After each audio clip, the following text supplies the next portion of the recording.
ನಮಸ್ಕಾರ, good afternoon. ಇದು ಮಧ್ಯಾಹ್ನದ ಅಗ್ರವಾರ್ತೆ. ನಿಮ್ಮ ಜೊತೆ ನಾನು ಹರೀಶ್ ನಾಗರಾಜು. ರಾಜಕಾರಣದ ಅತಿ ದೊಡ್ಡ ಬ್ರೇಕಿಂಗ್ ನ್ಯೂಸ್ ಇದ್ರೆ ನ್ಯೂಸ್ 18 ಕನ್ನಡದಲ್ಲಿ ಇದೀಗ ಬರ್ತಾ ಇದೆ ನೋಡಿ. ರಾಜ್ಯ ರಾಜಕಾರಣದ ಅತಿ ದೊಡ್ಡ ಎಕ್ಸ್ಕ್ಲೂಸಿವ್ ಬ್ರೇಕಿಂಗ್ ನ್ಯೂಸ್. ಕರ್ನಾಟಕ ರಾಜಕಾರಣದ ಸುದ್ದಿ ಇದು. ರಾಜ್ಯ ಬಿಜೆಪಿಯ ಭಾರಿ ಬದಲಾವಣೆಯ ಗಾಳಿಯ ಸುದ್ದಿ ಇದು. Breaking news, super exclusive on news 18 Kannada.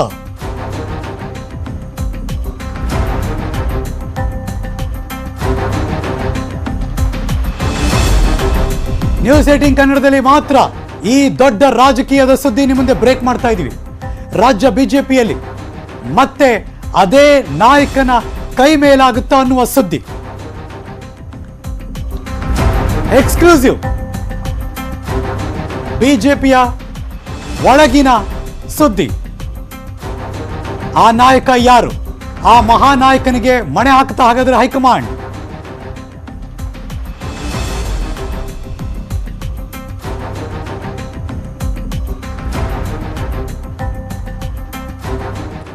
BS ಯಡಿಯೂರಪ್ಪನವರು ಮಾಜಿ ಮುಖ್ಯಮಂತ್ರಿಗಳ ಪುತ್ರನಿಗೆ ಸಚಿವ ಸ್ಥಾನ ಕೊಡೋದಕ್ಕೆ ಸಮ್ಮತಿ ಕೊಟ್ಟಿದ್ದಾರಂತೆ ಅನ್ನೋ ಸುದ್ದಿ ಈಗ ದೊಡ್ಡ ಮಟ್ಟದಲ್ಲಿ ಕೇಳಿಬರ್ತಾ ಇದೆ.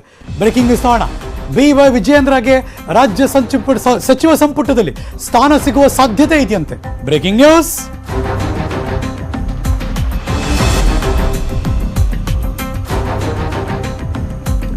ಸಚಿವ ಸ್ಥಾನ ನೀಡೋದಾಗಿ BSYಗೆ ಹೈಕಮಾಂಡ್ ಈಗ ಭರವಸೆ ಕೊಟ್ಟಿದೆಯಂತೆ. BY ವಿಜಯೇಂದ್ರಗೆ ಬಸವರಾಜ ಬೊಮ್ಮಾಯಿಯವರ ಸಂಪುಟದಲ್ಲಿ ಸಚಿವ ಸ್ಥಾನ ಸಿಗುವ ಸಾಧ್ಯತೆ ದಟ್ಟವಾಗ್ತಾ ಇದೆ. ಸಚಿವ ಸ್ಥಾನ ಕೊಡೋದಕ್ಕೆ ಹೈಕಮಾಂಡ್ನವರು ಮುಂದಾಗಿದ್ದಾರೆ ಅನ್ನೋ ಸುದ್ದಿ. ಖಾತೆ ನೀಡೋದಕ್ಕೆ ಕಂಡೀಷನ್ ಹಾಕಿದೆಯಾ ಹಾಗಾದ್ರೆ ಹೈಕಮಾಂಡ್? ನೋಡಬೇಕು. ಅದೇ ಸಚಿವ ಸ್ಥಾನವನ್ನು ಕೊಡ್ತೀವಿ, ಇಂಥದ್ದೇ ಖಾತೆ ಬೇಕು ಅಂತ ಡಿಮ್ಯಾಂಡ್ ಮಾಡೋ ಹಾಗಿಲ್ಲ.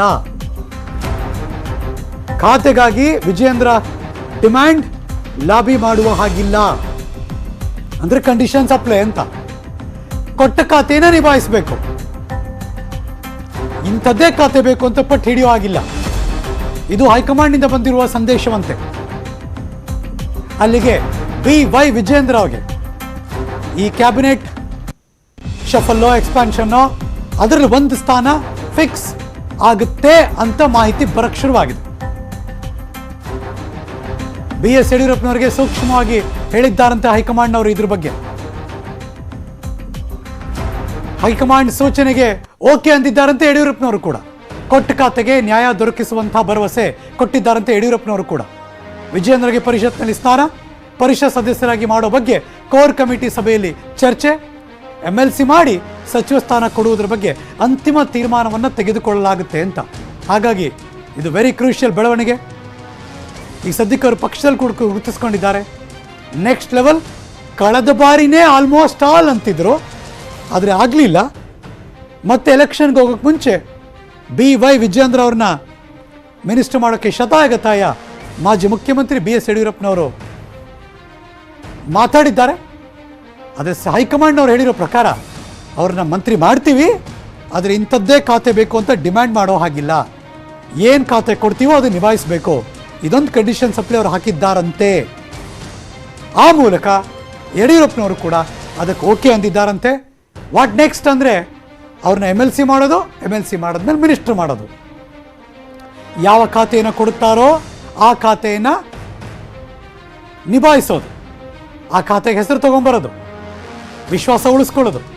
ನೆಕ್ಸ್ಟ್ ಬರೋ ಎಲೆಕ್ಷನ್ಗೆ ಗೊತ್ತಿಲ್ಲ, ಅವ್ರಿಗೆ ಟಿಕೆಟು ಸಿಗ್ಬೋದು, ಕೊಡಿಸುವುದು ಇರ್ಬೋದು, ಬೇರೆ ಬೇರೆ ಪ್ಲಾನ್ಗಳಂತೂ ಇದ್ದೇ ಇರುತ್ತೆ. ಪರಿಷತ್ಗೆ ಬಿಜೆಪಿಯಿಂದ ಹಾಗಾದ್ರೆ ಯಾರಿಗೆ ಅವಕಾಶ? BS ಯಡಿಯೂರಪ್ಪನವರ ಪುತ್ರ BY ವಿಜಯೇಂದ್ರ ಬಹುತೇಕ ಖಚಿತ. Breaking news.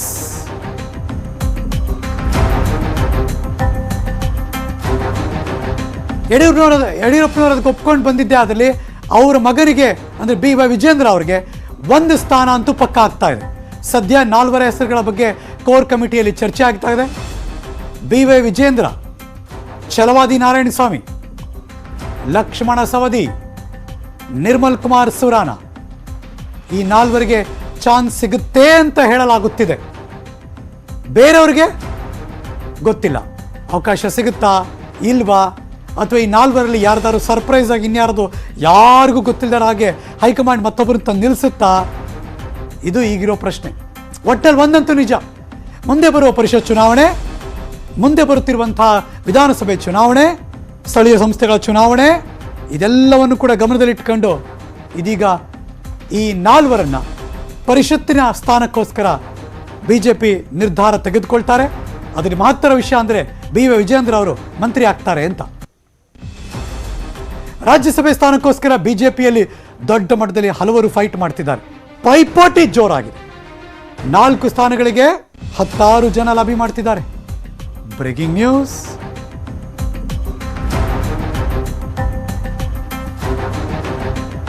ಕೋರ್ ಕಮಿಟಿ ಮೀಟಿಂಗ್ನಲ್ಲಿ ಅಭ್ಯರ್ಥಿಗಳ ಬಗ್ಗೆ ಚರ್ಚೆ ನಡೀತಾ ಇದೆ.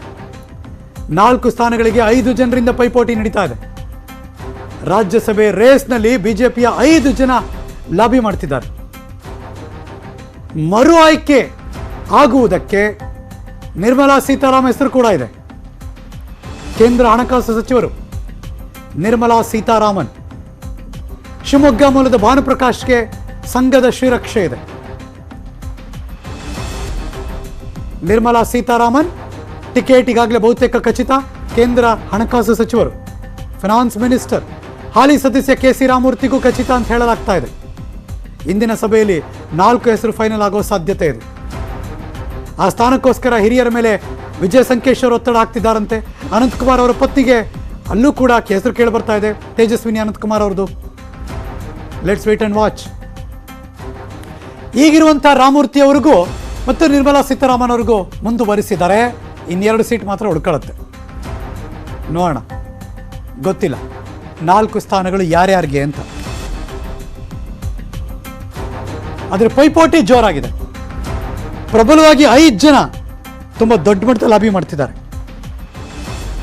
ಮೇ ಬಿ ಇಬ್ಬರನ್ನ ಮುಂದುವರಿಸಿದ್ರೆ ಇನ್ನಿಬ್ಬರು ತರಬೇಕು, ಇಲ್ಲ 4 ಜನ ಶಫಲ್ ಮಾಡಿದ್ರೆ 4 ಜನ ತರಬೇಕು.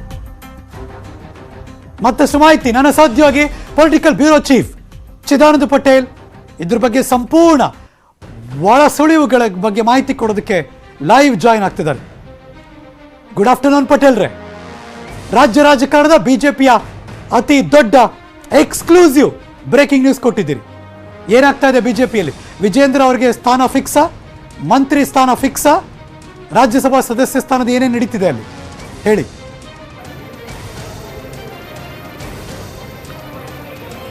Good afternoon Harish Nagaraj. ಹರೀಶ್ ನಾಗರಾಜ್ ಪ್ರಮುಖವಾಗಿ ಮಾಜಿ ಮುಖ್ಯಮಂತ್ರಿ ಬಿ.ಎಸ್. ಯಡಿಯೂರಪ್ಪನವರ ಇಡೀ ಪೂರ್ತಿ ಅವರಲ್ಲಿ ಕಣ್ಣು ಮುಂದೆ ಕಾಣ್ತಿರ್ತಕ್ಕಂಥದ್ದು ತಮ್ಮ ಪುತ್ರ ಬಿ.ವೈ. ವಿಜೇಂದ್ರ ಬಿಟ್ಟರೆ ಬೇರೆ ಯಾರು ಅಲ್ಲ. ತಮ್ಮ ಬೆಂಬಲಿಗರು ಅದು ರೇಣುಕಾಚಾರ್ಯ ಇರ್ಬೋದು, ಮಾಡಾಳ್ ವಿರೂಪಾಕ್ಷ ಇರ್ಬೋದು, ರಾಜುಗೌಡ ಇರ್ಬೋದು, ಯಾರು ಅಲ್ಲ. ಅಂದ್ರೆ ತಮ್ಮ ಪುತ್ರ ಬಿ.ವೈ. ವಿಜೇಂದ್ರನ ಮಂತ್ರಿ ಮಾಡಬೇಕು, ಮಂತ್ರಿ ಮಾಡಿ ತೀರಲೇಬೇಕಂತೇಳಿ ನಿರ್ಧಾರವನ್ನು ಮಾಡಿದ್ದಾರೆ. ಹಾಗಾಗಿ ಬಿಜೆಪಿ ಹೈಕಮಾಂಡ್ಗೂ ಪದೇ ಪದೇ ಒತ್ತಡ ಆಗ್ತಿರುವಂತದ್ದು. ಈ ಒತ್ತಡದ ಹಿನ್ನೆಲೆಯಲ್ಲಿ ಎಲ್ಲ ಒಂದ್ ಕಡೆ ಬಿ.ಎಸ್. ಯಡಿಯೂರಪ್ಪನವರು ಕೂಡ 2023 ವಿಧಾನಸಭೆ ಚುನಾವಣೆಗೆ ಸಂಪೂರ್ಣವಾಗಿ ತೊಡಗಿಸಿಕೊಳ್ಬೇಕಾಗಿದೆ ಮತ್ತು ಪಕ್ಷ ಸಂಘಟನೆಯಲ್ಲಿ ಕೂಡ ಅವರನ್ನ ಸಂಪೂರ್ಣವಾಗಿ ಆಕ್ಟಿವ್ ಆಗಿ ಮಾಡಬೇಕಾಗಿದೆ.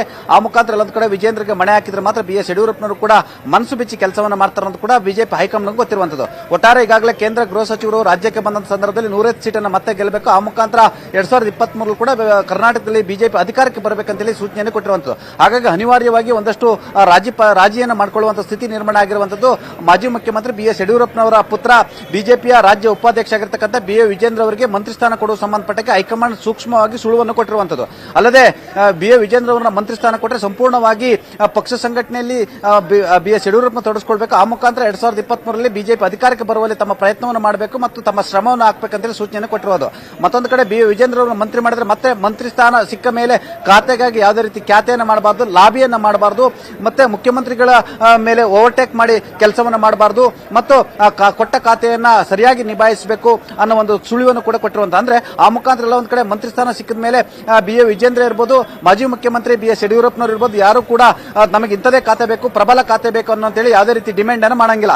No demand. ಕೊಟ್ಟ ಖಾತೆಯನ್ನು ನಿಭಾಯಿಸಬೇಕು, ಕೊಟ್ಟ ಖಾತೆಗೆ ನ್ಯಾಯ ದೊರಕಿಸಿಕೊಡ್ಬೇಕು, ಯಾವುದೇ ರೀತಿ ಭ್ರಷ್ಟಾಚಾರವನ್ನು ಎಸಗಬಾರದು ಮತ್ತು ಕೊಟ್ಟ ಖಾತೆಗೆ ಯಶಸ್ವಿಯಾಗಿ ನಿಭಾಯಿಸಬೇಕಂತ ಸೂಚನೆ ಕೊಟ್ಟಿರೋದು.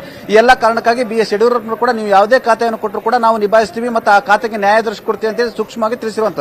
ಒಟ್ಟಾರೆ ಬಿ.ವೈ. ವಿಜೇಂದ್ರ ಅವರ ಸಂಪುಟಕ್ಕೆ ಸೇರಿಸಿಕೊಳ್ಬೇಕಂತೇಳಿ ಬಹಳಷ್ಟು ಲಾಬಿಯನ್ನು ನಡೆಸಿದಂತ ಬಿ.ಎಸ್. ಯಡಿಯೂರಪ್ಪನವರು ಕೊನೆಗೂ ಯಶಸ್ಸಾಗಿದ್ದಾರೆ ಅಂತ ಹೇಳಲಾಗ್ತಿದೆ. ಇದೇ ಕಾರಣಕ್ಕಾಗಿ ಹರೀಶ್ ನಾಗರಾಜ್ ಇವತ್ತಿನ ಕೋರ್ ಕಮಿಟಿ ಸಭೆ ಅಂದ್ರೆ ಜೂನ್ 3ಕ್ಕೆ ವಿಧಾನ ಪರಿಷತ್ನ 7 ಸ್ಥಾನಗಳಿಗೆ ಚುನಾವಣೆ ನಡೀತಿದೆ. ಜೂನ್ 10ಕ್ಕೆ ರಾಜ್ಯಸಭೆಯ 4 ಸ್ಥಾನಗಳಿಗೆ ಚುನಾವಣೆ ನಡೀತಿರುವಂತದ್ದು. ಹಾಗಾಗಿ ಕೋರ್ ಕಮಿಟಿ ಸಭೆಯಲ್ಲಿ ಅಭ್ಯರ್ಥಿಗಳ ಆಯ್ಕೆ ಸಂಬಂಧಪಟ್ಟಾಗಿ 1 ಗಂಟೆಯಿಂದ ನಿರಂತರವಾಗಿ ಸಭೆ ನಡೀತಿರುವಂತದ್ದು.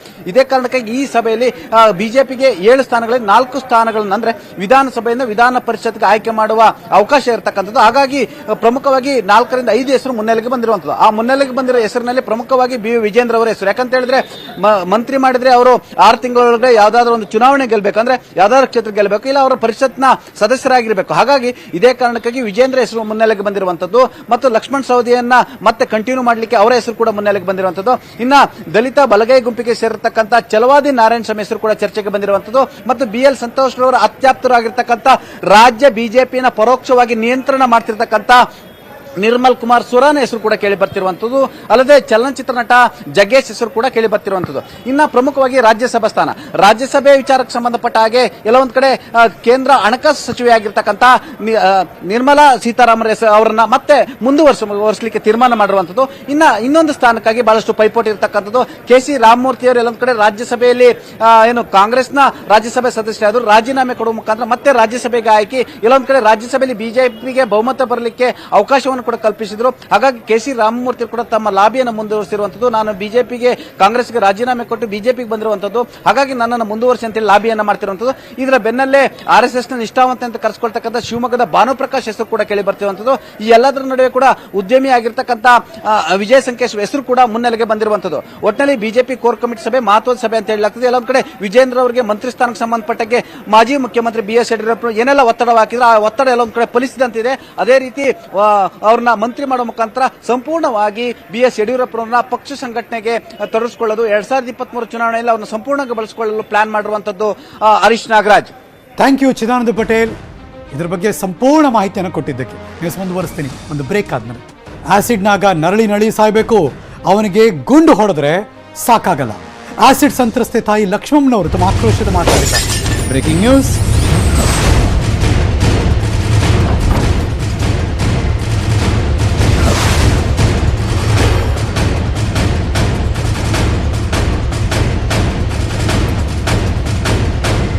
ಗುಂಡು ಹೊಡೆದ್ಬಿಟ್ಟು ಆಮೇಲೆ ಜೈಲ್ಗೆ ಹಾಕಿ ಅಲ್ಲಿ ಊಟ ತಿಂಡಿ ಕೊಟ್ರೆ ಏನು ಪ್ರಯೋಜನ?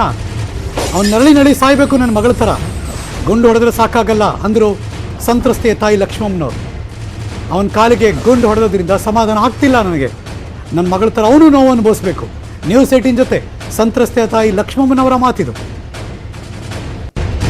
ಇವತ್ತು ಒಂದು ಸರ್ಜರಿ ಅಂತ ಹೇಳ್ಬಿಟ್ಟು ಆಗಲೇ ಕರ್ಕೊಂಡು ಹೋಯ್ತವ್ರು ಇಂಗ್ಲೀಷನ್ ಕೊಟ್ಕೊಂಡು. ಬೆಳಿಗ್ಗೆ ನಮ್ಮ ಅಕ್ಕ ಫೋನ್ ಮಾಡಿ ಹೇಳ್ತು ಸರ್ಜರಿ ಅದು ಇವತ್ತು ಬೇಗ ಕರ್ಕೊಬನ್ನಿ ಅಂತ. ನನ್ನ ಮಗ ಕರ್ಕೊಬಂದು ಬಿಟ್ಬಿಟ್ಟು ಇವಾಗ ಹೋಗವನೆ. ಇವಾಗ ಅಲ್ಲಿ ಇಂಗ್ಲೀಷನ್ ಕೊಟ್ಟವ್ರೆ ಕರ್ಕೊಂಡೋಯ್ತವ್ರೆ ಸರ್ಜರಿಗೆ. ಈಗ ನಾನು ಅಲ್ಲಿಗೆ ಹೋಗಬೇಕು. ನನಗೆ ಗುಂಡೊಟ್ಟು ಹೊಡೆದಿರೋದು ಸಮಾಧಾನ ಇಲ್ಲ. ನನ್ನ ಮಗಳು ಹೆಂಗೆ ನೋವು ತಿಂತಾವಳೋ ಹಂಗೆ ಅವನಿಗೂ ಅದೇ ಥರ ಮಾಡಬೇಕು. ನನಗೆ ಅವಳಿಗೆ ಹಾಕೋ ದಿವಸ ಕರ್ಕೊಬಂದ್ರಲ್ಲ ಅಲ್ಲಿ ಆಸ್ಪತ್ರೆಯಿಂದ ಇಲ್ಲಿ ಕರ್ಕೊಬಂದ್ವಲ್ಲ, ಅವತ್ತೇ ಅವಳು ಕೇಳಿದ್ಲು ಸಿಕ್ಕದ್ ನಮ್ಮ ಅವ್ನ ಅರೆಸ್ಟ್ ಮಾಡವ್ರ ಅಂತ. ನಾವು ಅವತ್ತೇ ಸಿಕ್ಬಿಟ್ಟವನೆ ಅಂತ ಹೇಳಿದ್ವಿ, ಇವಾಗ ಸಿಕ್ಕವನೆ ಅಂತ ನಾವು ಹೇಳಿದ್ರೆ ಅವಳು ಅಷ್ಟೇ. ಇವಾಗ ಸಿಕ್ಕವನೆ ಅಂತ ಹೇಳಿಲ್ಲ, ನಾವು ಮೊದಲನೇ ದಿವಸನೇ ಸಿಕ್ಬಿಟ್ಟವನೆ ಅಂತ ಎಲ್ಲ ಇಲಾಖೆಗಳೆಲ್ಲ ಹಂಗೇನೆ ಹೇಳಿರೋದು. ಅರೆಸ್ಟ್ ಆಗ್ಬಿಟ್ಟವನೆ, ಅವನು ಸಿಕ್ಕಿಲ್ಲ ಅಂತ ಹೇಳಿಲ್ಲ ಅವರು. ಅವನಿಗೆ ಏನು ಮಾಡಂಗಿಲ್ಲ. ನನ್ನ ಮಗಳು ಇವತ್ತೇನು ನೋವು ಉರಿ ಬಾಧಿತ ತಿಂತಾವಳೋ ಅದೇ ಥರ ಅವನಿಗೂ ಆಗಬೇಕು, ಅದೇ ಶಿಕ್ಷೆ ಅವನಿಗೂ ಕೊಡಬೇಕು. ಅವನು ಇನ್ನೊಬ್ರ ಮಕ್ಳಿಗೆ ಹಾಕೋಕ್ಕೂ ಎದುರ್ಕೋಬೇಕು. ಆ ಥರ ಮಾಡಿ ನನ್ನ ಮಗಳೇ ಕೊನೆ ಆಗ್ಬೇಕು ಇದ್ರೊಳಗೆ, ಬೇರೆ ಹೆಣ್ಮಕ್ಳಿಗೆ ಆಗಬಾರ್ದು ಈ ಥರ. ಅವನಿಗೆ ನನ್ನ ಮಗಳಿಗೆ ಹೆಂಗಾಗೋದು ಹಂಗೆ ಆಗ್ಬೇಕು ಅವನಿಗೆ. ಇವತ್ತು ನನ್ನ ಮಗಳು ಎಷ್ಟು ಅಯ್ಯೋಪ್ಪ ಅಂತವಳೋ ಅಷ್ಟೇ ಶಿಕ್ಷೆ ಅವನಿಗೂ ಆಗಬೇಕು. ಆಸಿಡ್ ನಾಗನ ಕಾಲಿಗೆ ಗುಂಡು ಹೊಡೆಯೋದಲ್ಲ, ನಾಗನನ್ನ ಎನ್ಕೌಂಟರ್ ಮಾಡಬೇಕು. ನ್ಯೂಸ್ 18 ಮುಂದೆ ಸಂತ್ರಸ್ತೆಯ ಕುಟುಂಬಸ್ಥರು ಆಕ್ರೋಶ ವ್ಯಕ್ತಪಡಿಸಿದ್ದಾರೆ. ಅದರಲ್ಲೂ ಅವರ ತಂದೆ ಮತ್ತು ದೊಡ್ಡಪ್ಪ ರಾಜು, ಅವರ ತಂದೆ ಹೆಸರು ದೊಡ್ಡಪ್ಪ ಶಂಕರ್, ಹೇಳಿಕೆ ಕೊಟ್ಟರು. Breaking news.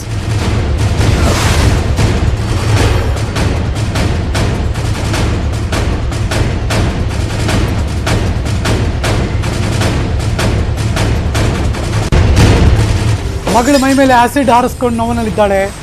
ಅವನಿಗೆ ನೀಡಿರೋ ಶಿಕ್ಷೆ ತುಂಬ ಸಣ್ಣದು. ಎನ್ಕೌಂಟರ್ ಮಾಡಿದ್ರೆ ಕಾನೂನಿನ ಮೈಯಲ್ಲಿ ಭಯ ಆಗುತ್ತಿತ್ತು. ಅವನು ತುಂಬ ನೋವು ಅನುಭವಿಸ್ಬೇಕು. ಮತ್ತೊಬ್ಬ ಹೆಣ್ಮಗಳಿಗೆ ಈ ರೀತಿ ಆಗಬಾರ್ದು, ಯಾವುದೇ ಹೆಣ್ಮಗಳಿಗೂ ಆಗಬಾರ್ದು. ನನ್ನ ಮಗಳು ನನ್ನ ಮುಂದೆನೇ ಶಿಕ್ಷೆ ಕೊಡಬೇಕು ಅಂತಿದ್ದಾಳೆ. ನನ್ನ ಮಗಳು ಅನುಭವಿಸಿದ ನೋವು ಅವನು ಅನುಭವಿಸ್ಬೇಕು ಅಂದು ಅವನಿಗೆ ಜೈಲ್ಗೆ ಹಾಕಿ ಊಟ ಹಾಕಿದ್ರೆ ಯಾವ ಪ್ರಯೋಜನವೂ ಇಲ್ಲ. ಶೂಟ್ ಮಾಡಬೇಕಾಗಿತ್ತು ಅವನನ್ನು. ಕಳ್ಳಂತರವಾಗಿ ಸ್ವಾಮೀಜಿ ವೇಷ ಹಾಕಿದ್ದಾನವನು. ಸಂತ್ರಸ್ತೆಯ ತಂದೆ ರಾಜು, ದೊಡ್ಡಪ್ಪ ಶಂಕರ್ ಮಾತಾಡಿದ್ರು.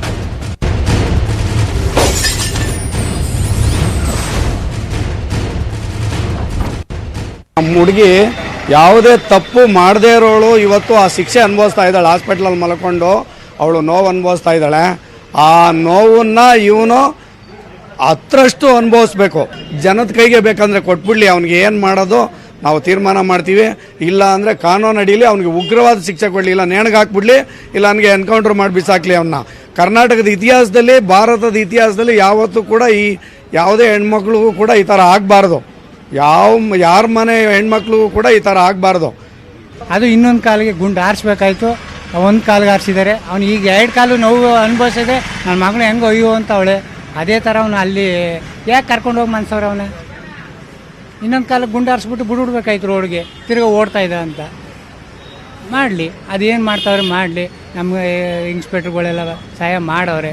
ಅವರು ಹೇಳಿದರು, ರಾಜು ನೀನು ಇದಕ್ಕೆ ತಲೆ ಕೆಡಿಸ್ಕೋಬೇಡ, ಇದ್ರ ಬಗ್ಗೆ ನಿನ್ನ ಮಗಳೊಂದು ಉಳಿಸ್ಕೊಬಾ ಅಂತ ಹೇಳಿದರು. ಉಳಿಸ್ಕೊಂಬಂದವ್ರೆ. ನಾನು ಹಂಗೆ ಮಾಡ್ತೀನಿ. ನನ್ನ ಮುಂದೆಗಡೆ ಹೇಳ್ತಾ ಇದ್ದೀನಿ, ಒಂದು 4 ಮಾತಾಡೋಕ್ಕೆ ಅವನ ಜೊತೆಲಿ, ನನ್ನ ಜೊತೆ ಮಾತಾಡೋಕ್ಕೆ ಬಿಡಿ. ಒಂದು ನಾಗನ ಸುಳಿವು ಸಿಕ್ಕಿದ್ದು ಒಂದೇ ಒಂದು ಪೋಸ್ಟರ್ನಿಂದ. ನಾಗನ ಹುಡುಕಾಟಕ್ಕೋಸ್ಕರ ಪೋಸ್ಟರ್ ಮಾಡಿಸಿದ್ರು ಪೊಲೀಸರು. ತಮಿಳುನಾಡಿನ ಪೊಲೀಸರಿಗೂ ಅದನ್ನು ಕಳಿಸ್ಕೊಟ್ಟಿದ್ರು. ಸಿಕ್ತು ನೋಡಿ ಕ್ಲೂ ಅಲ್ಲಿಂದ. Breaking news.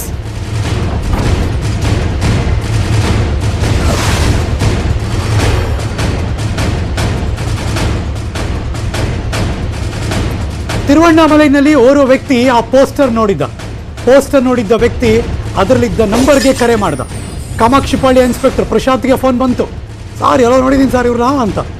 ತಿರುವಣ್ಣಾಮಲೈಯಲ್ಲಿ ಆರೋಪಿ ಇದ್ದ ಬಗ್ಗೆ ಮಾಹಿತಿ ಸಿಕ್ತು. ಫೋಟೋ ಕಳಿಸು ಅಂದರು. ಆತ ಆ ಆಶ್ರಮದಲ್ಲಿ ಧ್ಯಾನದ ಸ್ಥಿತಿಯಲ್ಲಿ ಕೂತಿದ್ದಂಥ ಫೋಟೋ ಬಂತು. ಆಮೇಲೆ ಕನ್ಫರ್ಮ್ ಆಯ್ತು ಇವನೇ ಅವನು ಅಂತ. ಫೋಟೋದಲ್ಲಿ ಆತನ ಕೈ ಗಾಯ ಆಗಿರೋದು ಕನ್ಫರ್ಮ್ ಆಯಿತು. ನಾಗೇಶ್ ಅಂತ ಗೊತ್ತಾದ್ಮೇಲೆ ಪೊಲೀಸರ ಟೀಮ್ ರೆಡಿ ಆದರು. ಮಧ್ಯಾಹ್ನ 3 ಗಂಟೆಗೆ ತಿರುವಣ್ಣಾಮಲೆಗೆ ಪ್ರಶಾಂತ್ ಅನ್ ಟೀಮ್ ಎಂಟ್ರಿ ಕೊಟ್ಟರು. ಅನ್ಲಾಕ್ ಮಾಡಿದ್ರು. ಈ ರಾಜ್ಯ ಮತ್ತು ರಾಷ್ಟ್ರ ಮಟ್ಟದ ಕೆಲವು ಪೇಪರ್ಗಳಲ್ಲಿ ನಾವು ಈ ಒಂದು ಪೋಸ್ಟರ್ ಹಾಕೋಣ ಅಂತ. ಮತ್ತು ಈ ಎಲ್ಲ ದೇವಸ್ಥಾನ ಎಲ್ಲೆಲ್ಲಿ ಜನ ಜಾಸ್ತಿ ಹೋಗ್ತಾರೆ ಅಂಥ ದೇವಸ್ಥಾನಗಳಿಗೆ ನಾವು ನಮ್ಮ ಪೋಸ್ಟರ್ ಹಾಕೋಣ ಅಂತ ನಮ್ಮ 2 ಜನ ಪೊಲೀಸವರು ನಿನ್ನೆ ಬೆಳಿಗ್ಗೆ ಈ ದೇವಸ್ಥಾನಕ್ಕೆ, ತಿರುವಣ್ಣಾಮಲೈ ದೇವಸ್ಥಾನಕ್ಕೆ ಹೋಗಿ ಅಲ್ಲಿ ನಿನ್ನೆ ಬೆಳಿಗ್ಗೆ ಇವಂದು ಪೋಸ್ಟರ್ ಹಚ್ತಾರೆ. ಆ ಪೋಸ್ಟರ್ ಹಂಚಿದ ಮೇಲೆ ನಿನ್ನೆ ಮಧ್ಯಾಹ್ನ ನಮ್ಮ ಕಾಮಾಕ್ಷಿಪಾಳ್ಯ ಇನ್ಸ್ಪೆಕ್ಟರ್ಗೆ ಅದರಲ್ಲಿ ಬರೆದಿರೋ ನಂಬರ್ ಪ್ರಕಾರ ಪ್ರಶಾಂತ್ ಅವ್ರಿಗೆ ಒಂದು ಫೋನ್ ಬರುತ್ತದೆ. ಅಲ್ಲಿಂದ ಒಬ್ಬ ಮನುಷ್ಯ ಫೋನ್ ಮಾಡ್ತಾನೆ. ಒಬ್ಬ ಮನುಷ್ಯ ಇಲ್ಲಿ ಬಂದಿದ್ದಾನೆ, ಎಷ್ಟು ದಿವಸದಿಂದ ಇಲ್ಲಿ ಇದ್ದಾನ, ಇವನು ನಿಮ್ಮವನು ಇದೇ ಇದ್ದಾನ ಅಂತ ಇರ್ಬೋದು ಅಂತ ಹೇಳ್ತಾನೆ. ಆವಾಗ ನಮ್ಮ ಇನ್ಸ್ಪೆಕ್ಟರ್ ಪ್ರಶಾಂತ್ ಅವ್ರಿಗೆ ಹೇಳ್ತಾರೆ, ನೀವು ಏನಾದ್ರು ಮಾಡಿ ಅವನದು ಫೋಟೋ ಕಳಿಸ್ಲಿಕ್ಕೆ ಆಗತ್ತದ ಅಂತ ಕೇಳ್ತಾರೆ. ಈ ಪೋಸ್ಟರನ್ನು ಎಲ್ಲ ಕಡೆ ಎಲ್ಲ ಹಂಚಿದ್ರು. ಈ ಥರ ಪ್ರಶಾಂತ್ ಪ್ರಕರಣದ ತನಿಖಾಧಿಕಾರಿ ಕಾಮಾಕ್ಷಿಪಾಳ್ಯ ಠಾಣೆಯ ಇನ್ಸ್ಪೆಕ್ಟರ್ ಅವರು. ಇನ್ನು ಆರೋಪಿ ಅವಿತು ಕುಳಿತಿದ್ದಂಥ ತಿರುವಣ್ಣಾಮಲೈನ ಆಶ್ರಮದ ಸಿಬ್ಬಂದಿ ಹಾಗೂ ಅಲ್ಲಿನ ಕೆಲ ಸನ್ಯಾಸಿಗಳು ಈ ನಾಗನ ಬಗ್ಗೆ ಮತ್ತು ಅಲ್ಲಿ ಏನಾಯಿತು ಅನ್ನೋದ್ರ ಬಗ್ಗೆ ಮಾತಾಡಿದ್ದಾರೆ ನ್ಯೂಸ್ 18 ಜೊತೆ. 3:30-4 ಗಂಟೆಯಲ್ಲಿ ಮಾಹಿತಿ ಸಿಕ್ತು. ನಾವು ಬ್ಯಾನರ್ ಅಂಟಿಸ್ಬೇಕಾದ್ರೆ ಮಾಹಿತಿ ಸಿಕ್ಕಿದ ನಂತರ ಅಲ್ಲಿ ಬ್ಯಾನರ್ ಅಲ್ಲಿ ಇದ್ದಂತ ನಂಬರ್ಗೆ ಕರೆ ಮಾಡಿ ಇಲ್ಲೇ ಉಳ್ಕೊಂಡಿದ್ದಾರೆ ಸರ್, ಇಲ್ಲೇ ಒಂದು ವಾರದಿಂದಲೂ ಇಲ್ಲೇ ಇದ್ದಾರೆ ಅಂತ ಹೇಳಿದ್ರು. ಹಾಗಾಗಿ ಫೋನ್ ಮಾಡಿದ ನಂತರ ನಮಗೆ ಮೇಲಧಿಕಾರಿಗಳಿಂದ ಫೋನ್ ಬರ್ತದೆ. ಫೋನ್ ಬಂದಾಗ ನಾವು ಇಮಿಡಿಯೇಟಾಗಿ ಅಲ್ಲಿಂದ ಒಂದು ಆಟೋ ಮಾಡಿಕೊಂಡು ಆಶ್ರಮದ ಹತ್ರ ಹೋಗ್ತೀವಿ. ಅಲ್ಲಿ ಧ್ಯಾನಕ್ಕೆ ಕುಳಿತಿರ್ತಾನೆ. ಧ್ಯಾನಕ್ಕೆ ಕುಳಿತಿದ್ದಾಗ ನಾವು ಹೋಗಿ ಅವನ ಪಕ್ಕದಲ್ಲಿ ಎಡಗಡೆ ಬಲಗಡೆ ನಾವು ಧ್ಯಾನಕ್ಕೆ ಕೂತ್ಕೊಂಡು ಅವನು ಮಾತಾಡಿಸ್ತೀವಿ. ಅವನು ಮಾತಾಡಲ್ಲ. ಆಮೇಲೆ ಗದರಿದ ಮೇಲೆ ನಾಗೇಶ ಅಂತ ಗದರಿದ ಮೇಲೆ ಅವನು ಅಷ್ಟು ಹೇಳ್ತಾನೆ. ಅವಾಗ ನಾವು ಅವನ್ನ ನಮ್ಮ ಕಸ್ಟಡಿಗೆ ತರ್ತೀವಿ. ಏನಿಲ್ಲ, ಆರಾಮಾಗಿ ಕುಳಿತಿದ್ದ ಸನ್ಯಾಸಿ ಏನು ಆಟೋ ಡ್ರೈವರ್ಗೆ ಮೆಸೇಜ್ ನಾವೇ ಕೊಟ್ವಿ. ನಮ್ಮ ನಂಬರ್ ಕೊಟ್ವಿ, ಇನ್ಸ್ಪೆಕ್ಟರ್ಗಳ ನಂಬರ್ ಕೊಟ್ವಿ, DCP ಸಾಹೇಬ್ರ ನಂಬರ್ ಕೊಟ್ವಿ. ಈ ನಂಬರ್ಗಳಿಗೆ ಕಾಂಟ್ಯಾಕ್ಟ್ ಮಾಡಿ ಏನಾದರೂ ಮಾಹಿತಿ ಇದ್ರೆ ಅಂತ ಹೇಳಿದ್ವಿ. ಅವ್ರು ಹೇಳಿದ್ರು ಇಲ್ಲೇ ಇದ್ದಾನೆ, ನಾನು ಇಮಿಡಿಯೇಟಾಗಿ ಒಂದು ಅರ್ಧ ಗಂಟೆಯಲ್ಲಿ ಮಾಹಿತಿ ಕೊಡ್ತೀವಿ ಸರ್ ಅಂದರು. ನಾವು ಅಂಟಿಸಿದಂಥ ಬ್ಯಾನರ್ಗಳನ್ನ ಕಿತ್ತಾಕ್ತಾ ಇದ್ವಿ. ಈ ಬ್ಯಾನರ್ ನೋಡಿ ಅವನು ಎಸ್ಕೇಪ್ ಆಗ್ತಾನೆ ಅಂತ ಹೇಳಿ ಬ್ಯಾನರ್ ಕಿತ್ತಾಕ್ತಾ ಇದ್ವಿ. ಹಾಗಾಗಿ ತದನಂತರ ಕಿತ್ತಾಕಿ ಅಲ್ಲೇ ಬಂದು ನಿಂತ್ಕೊಂಡು ನಾವು ಆಟೋದವ್ರ ಜೊತೆ ಚರ್ಚೆ ಮಾಡ್ತೀವಿ. ಮನ್ಸು ಖುಷಿ ಅಂತ ಸರ್. ಎಲ್ಲ ಇವಾಗ ಈಗ ಇನ್ನು ಕೇವಲ 5 ತಿಂಗಳಿದೆ. ಮಾಡಲಿಕ್ಕೂ ನನಗೆ ಇಂಥ ಕೆಲಸ ಮಾಡಲಿಕ್ಕೆ ಪ್ರೋತ್ಸಾಹ ಕೊಟ್ಟಾಗ ಖುಷಿ ಅನಿಸುತ್ತೆ. 3:30 ಚೆನ್ನಾಗಿದೆ ಅವ್ರು ಹೇಳಿದ್ದು. ಏನೋ ರಿಟೈರ್ಡ್ ಆಗ್ತಿದ್ದಾರೆ ಅವರು. ಅದಕ್ಕೆ ಮುಂಚೆ ಇಂಥದ್ದೊಂದು ಒಳ್ಳೆ ಕೆಲಸ ಮಾಡಿದೆ, ನಂಗೆ ಭಾಳ ಖುಷಿ ಇದೆ ಅಂತ ಪ್ರೊಫೆಷನಲ್ ಸ್ಯಾಟಿಸ್ಫ್ಯಾಕ್ಷನ್ ಅಂತೀವಲ್ಲ, ತಮ್ಮ ವೃತ್ತಿಯಲ್ಲಿ ನಾವು ಕಂಡುಕೊಳ್ಳುವ ಸಾರ್ಥಕತೆ ಅಂದರೆ ಇದೆ, ಅದರ ಖುಷಿ ಅವ್ರು ಕಾಣಿಸ್ತಾ ಇತ್ತು. ಪ್ಲಸ್ ಈ ಆಪರೇಷನ್ ಹೇಗಾಯಿತು ತುಂಬ ಚೆನ್ನಾಗಿ ಎಕ್ಸ್ಪ್ಲೈನ್ ಮಾಡ್ತಾಯಿದ್ರು ಪ್ರಶಾಂತ್ ಅವರು, ಕಾಮಾಕ್ಷಿ ಪಟ್ಟಣದ ಸಬ್ ಇನ್ಸ್ಪೆಕ್ಟ್ರು ಎಲ್ಲ ಏನೇನಾಯಿತು, ಫೋನ್ ಹೆಂಗೆ ಬಂತು, ಹೆಂಗೆ ಹೋದ್ವಿ, ಅಲ್ಲೋ ಕೂತ್ಕೊಂಡ್ವಿ, ಅಲ್ಲಿ ಹೇಗೆ ಅವ್ರನ್ನ ಕ್ಯಾಚ್ ಅಂದರೆ ಲಾಕ್ ಮಾಡಿದ್ವಿ, ಇದೆಲ್ಲವನ್ನು ಕೂಡ ಏನೋ ಹೇಳ್ತಾಯಿದ್ರು ಇನ್ಸ್ಪೆಕ್ಟರ್ ಇವರು. ಅದ್ರ ಬಗ್ಗೆ ಮಾಹಿತಿ ಕೊಡ್ತಾಯಿದ್ರು. ಇವರಲ್ಲಿ ಹೋಗಿದ್ರು, ಕರೆಕ್ಟ್, ಇವ್ರು ಪ್ರಶಾಂತ್ ಅಲ್ಲ, ಇವರಲ್ಲಿ ಹೋದವ್ರು ಇವರು, ಕರೆಕ್ಟ್. ಹಾಂ, ಸಿಂಗಲ್ ಸ್ಟಾರ್ ನೋಡ್ತಾ ಇದ್ದೀನಿ ನಾನು, ಕರೆಕ್ಟು. ಇವರಲ್ಲಿ ಹೋದವರು ಆನ್ ಸ್ಪಾಟಲ್ಲಿ ಹಿಡ್ಕೊಂಬರಕ್ಕೆ ಹೋದವ್ರು ಇವರು, ಕಾನ್ಸ್ಟೇಬಲ್ ಜೊತೆ ಹೋದವ್ರು ಇವರು. ಪ್ರಶಾಂತ್ ಅವ್ರಿಗೆ ಫಸ್ಟ್ ಫೋನ್ ಬಂದಿತ್ತು ಅಷ್ಟೇ, ಅವ್ರು ಆಮೇಲೆ ಇನ್ಫಾರ್ಮ್ ಮಾಡಿರ್ತಾರೆ, ಇವ್ರು ಆಮೇಲೆ ಹೋಗಿರ್ತಾರೆ. ಇದಿಷ್ಟು ನಡೆದ ಪ್ರಕರಣ. ಇಲ್ಲಿಗೆ ಮಧ್ಯಾಹ್ನದ ಅಗ್ರವಾರ್ತೆಯನ್ನು ಮುಗಿಸಿ ನಾನು ಹೋಗಿ ಬರ್ತೀನಿ, ಮತ್ತೆ ಸಿಗ್ತೀನಿ ಒಂದಿನ ಸುದ್ದಿಗಳಲ್ಲಿ ಪಕ್ಕಾ ನ್ಯೂಸ್ಗೆ. ನೀವು ಯಾವಾಗಲೂ ನೋಡ್ತಾ ಇರಿ News18 ಕನ್ನಡ. ಜಾಲ ನಮ್ಮದು, ಬಲ ನಿಮ್ಮದು.